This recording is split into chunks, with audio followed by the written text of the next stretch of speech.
Hey y'all, this is pot number 8. My name's Christine. Get out of your head and into the will of God. That is what this video is going to be about. Let me just first say, for all of my new subscribers and people, I am in shock. I'm in shock.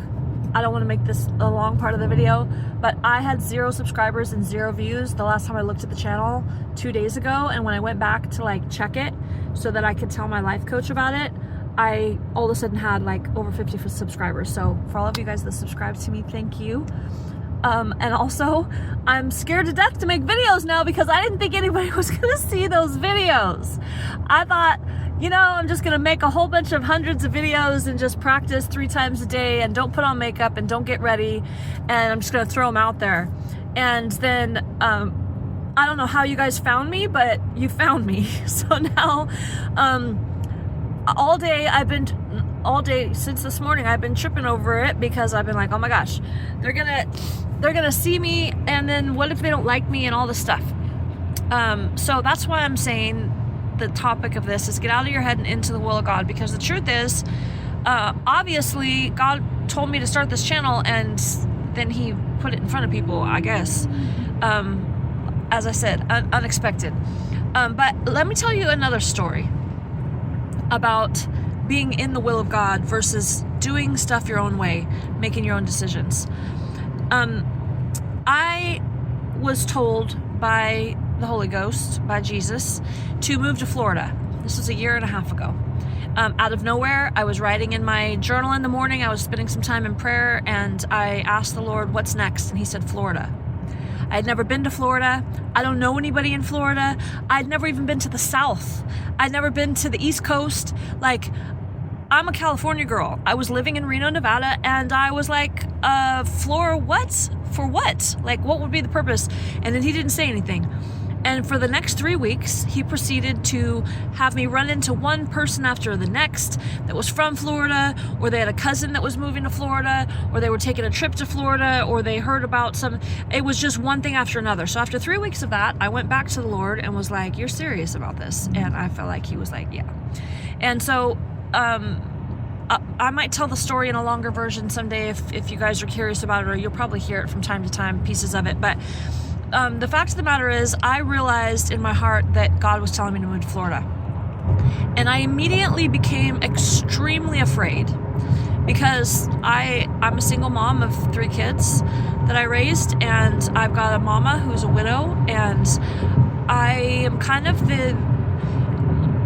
I wouldn't say I'm the backbone, because my children are very strong and independent, and my mama is getting more strong and independent, but I definitely am the pin that holds the family together, where everyone's still talking to each other and all that kind of stuff. I just felt responsible for my family, and my kids are all grown. And anyways, long story short is that I obeyed God. He told me this in March, and he told me to leave in September, and I packed up.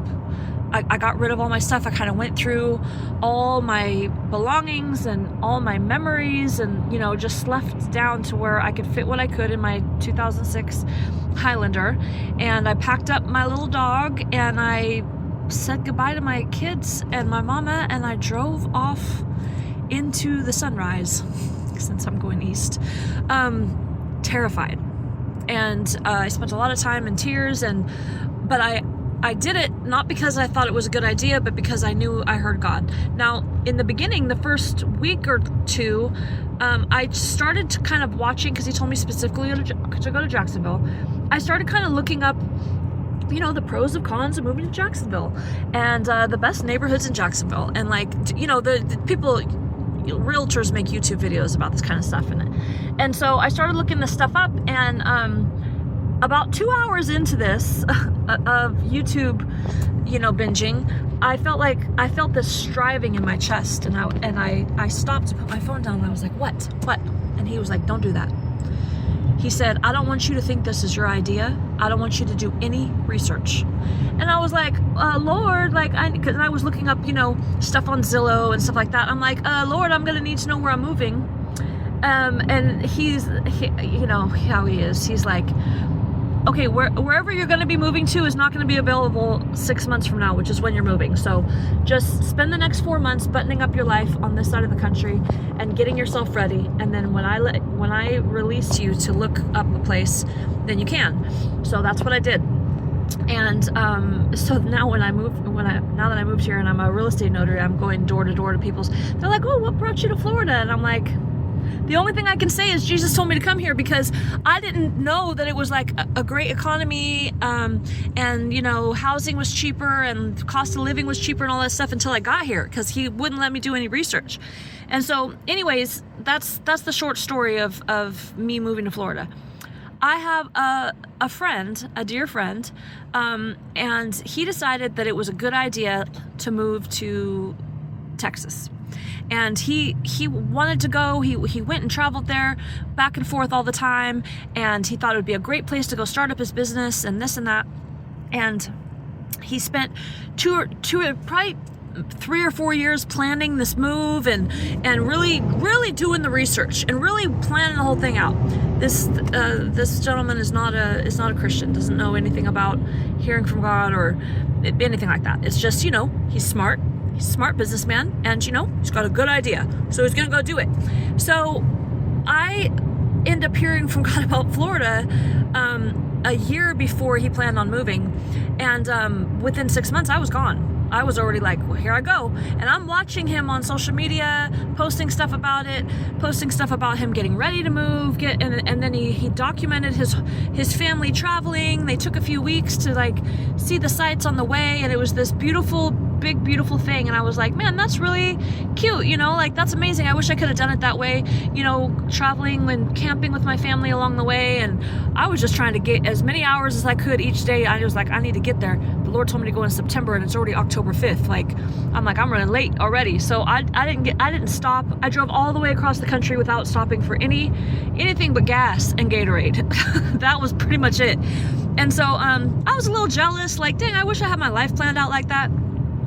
Lo and behold, he arrives, and everything that could go wrong went wrong. I'm talking about failure of business plans, sickness, just everything. And he turned around and packed up his family and went right back to California. And I was a little sick and heartbroken for him, because I was like, man, he this has been his dream. He's been dreaming about this for, you know, a decade. And now all of a sudden he had to, like, after announcing it to everybody and doing all the planning and all the footwork, and then he turned around and had to go pack up his stuff and go back home. And you know, he kind of made his excuses and announced he was doing that and said, you know, this just wasn't the move or whatever.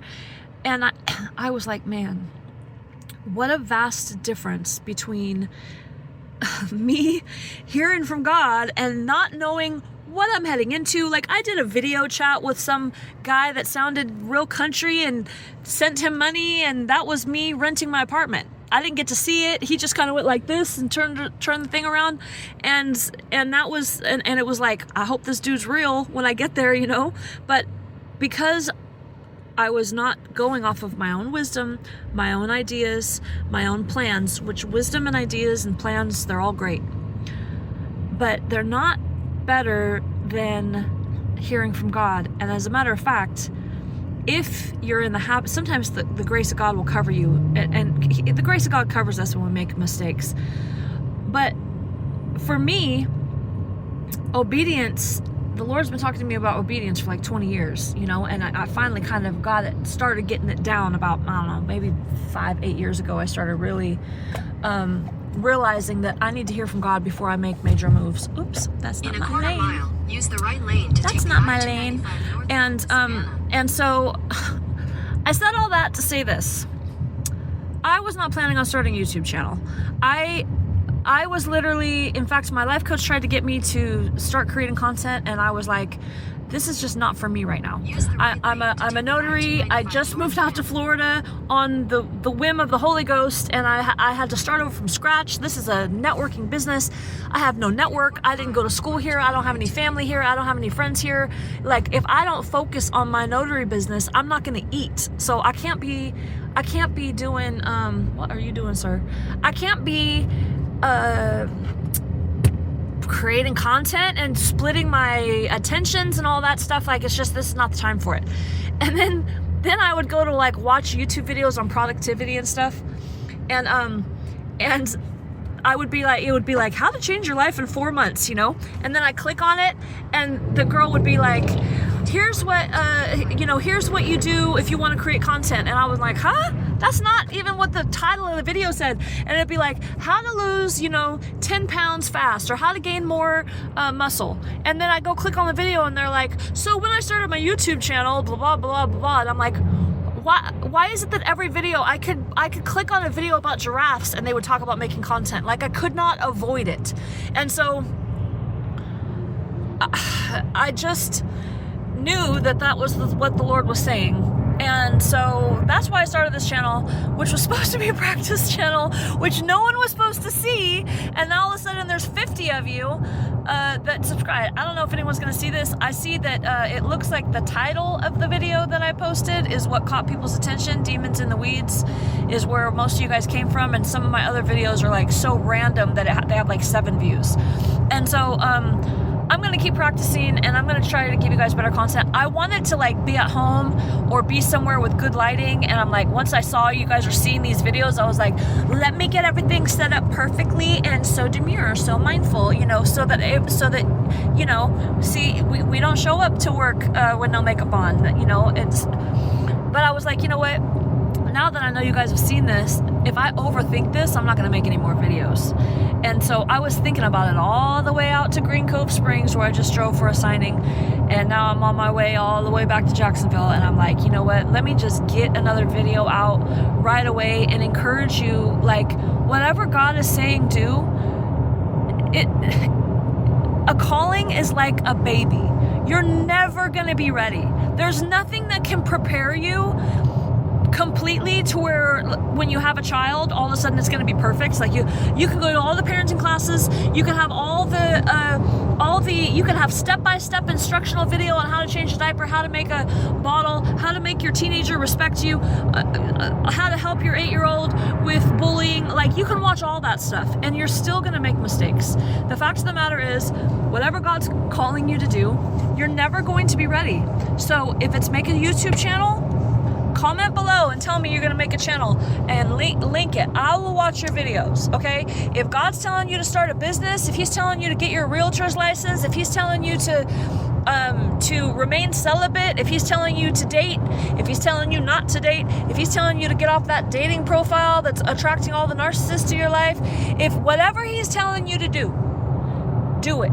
Just, I know you're not ready. I know. The will of God is, the grace will come. You know what I'm saying? It's like, was I ready to be a mom? No. I was not ready to be a mom any of the times that I had a child. Well, I thought I was ready in the beginning. I was like, I'm going to be a better mom than anybody. And then I had a child, and it was like, oh yeah, this is not what I thought it was.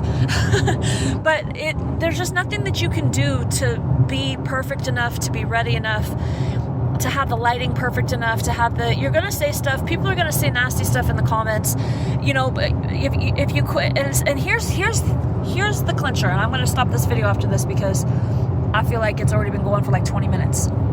If you're afraid to do it, it's probably God. Because I was scared to death to go to Florida. I was sad, I was scared, and I didn't want to, and I didn't understand why I was doing it. And I still don't. He still hasn't really told me why I'm here. People are like, why? So it's been a year. Did God tell you why you're here? And I'm like, nope. I'll let you know when he does. I don't know why he sent me here. But he told me to put down roots. That's what I know. He told me to shake my notary business back to life, live on the left side of the river, and put down roots because I was going to be here for at least 15 years. So that's what he told me. So you're going to be scared. I was scared to death to tell my family. I didn't tell my family for like 3 months. And there's been other times when God's told me it's a lot. He's moved me around to different locations a lot, and where I've pulled into a city with everything I own in the back and my kids in the car with me and tears dripping down my face like, oh God, I hope I'm not making a mistake, because this feels like a bad idea. Like, here's all the reasons of my list why this is a bad idea. That's why the first video I made was, here's all the reasons why this is a bad idea. Sometimes when God tells you to do something, it's like, Lord, that's a bad idea. Get out of the boat, Peter, and walk on water. Lord, I feel like that's a bad idea. Jonah, go tell Nineveh about me. I feel like that's a bad idea. Like, go. I'm trying to think of other examples in the Word, but I'm too excited. There's lots of examples in the Word. Noah, build a boat. A what? A boat. It's gonna start raining. Raining? What's that? Water's gonna come from the sky until the whole world's covered in water. Like, the rain had never even come. You know how stupid Noah looked? All the way up until the moment it started raining. Now imagine if he would have just said, well, Lord, I'm not ready to build a boat. Well, I don't want to tell anybody about this because this is crazy. No one's ever heard of rain, water from the sky. How does that work? So I want to encourage you that whatever he's telling you to do, and you know what it is because you're thinking about it right now. You're trying to avoid thinking about it, and it's in the back of your mind right now. It's that one thing that's like, I don't know what it looks like on the other side of this. You're asking me, Lord, you're asking me to put on a blindfold and walk through on a plank. And that just sounds like a terrible idea. Can I at least do it without being blindfolded? No. He doesn't show us the end of a thing before he asks us to do the beginning of a thing. And so that's all I have to say about that.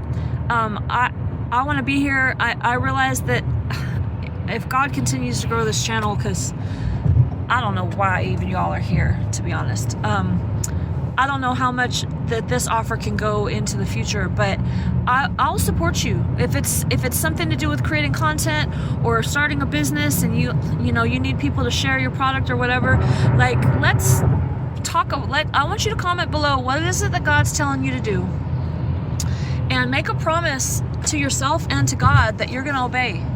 And I just bet you that if you do it and you take the step of faith, that God's going to meet you, and you're going to see so much fruit come from it. You're going to be like shocked and surprised, because the truth is, man, living in rebellion sucks. There's no grace in rebellion. Could I have stayed over in California? Yeah, I almost moved to San Diego the year before, and every door slammed in my face, and I was like, what? I don't want to be in Reno. Like, what's your plan here? And the Lord told me, sign your lease for 1 more year and trust me.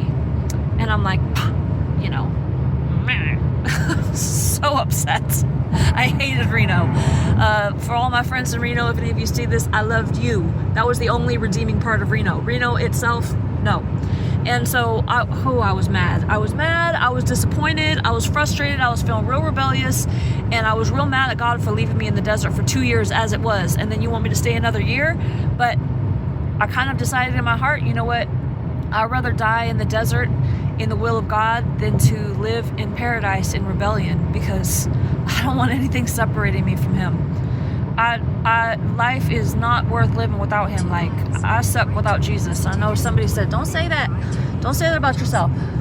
The preposition is, I suck without Jesus. With Jesus, I got a few things going on for me. But when I get separated from him, oh, child, you do not want to be around me. That's a fact. I'm just really no good to anybody. And so, I made the decision to obey him for that one, and 6 months later, he's like, we're going to Florida. And I'm like, well, no wonder you wouldn't let me move to San Diego, because you were sending me the other direction. And that would have, imagine if I wouldn't have listened. Imagine if I would have spent my money and all my energy and moved all my stuff all the way down to San Diego. And then 6 months later, he said, we're going to Florida. How much harder would it have been for me to make Florida happen if I had spent everything I had saved, and and I was starting to, because I would have had to start my business all over again down there. I might not have listened to God. I might have been like, Lord, I just got my notary license over here, and so I might have to make it like I could have been painting myself into a corner. So thank God I listened. And I'll let y'all know how it goes, because I've been out here in Florida for a year and I still don't know why I'm here, but who knows, maybe my husband's out here.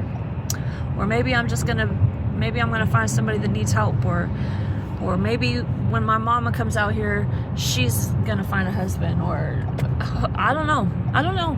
All I know is that I trust him more than I trust me, because I made my own decisions in the past and they all failed, all of them. There was some fruit that came out of it because he works all things for good. Mainly my children. My children are what came out of it that was good. And nothing else really came out of it that was good. But anytime that I've obeyed him, man, he meets me where I'm at, and he brings a blessing. So I leave you with this promise. If you obey God, you will not regret it. So obey God. Leave us a comment. Let's support each other. Let's see what God's saying for you to do. And I promise to work harder on my video production. Now that I know people are watching, I'm gonna try to bring you guys more organized content, so it's not just me babbling. Like, I'm gonna bring you stuff that's still coming from me, but I do want it to be more organized, so it's not just me babbling for, I don't know how long this video has been. It's been like 20 something minutes. So I love y'all, and I'll see you on the next video. It's pot number 8. This is Christine signing off.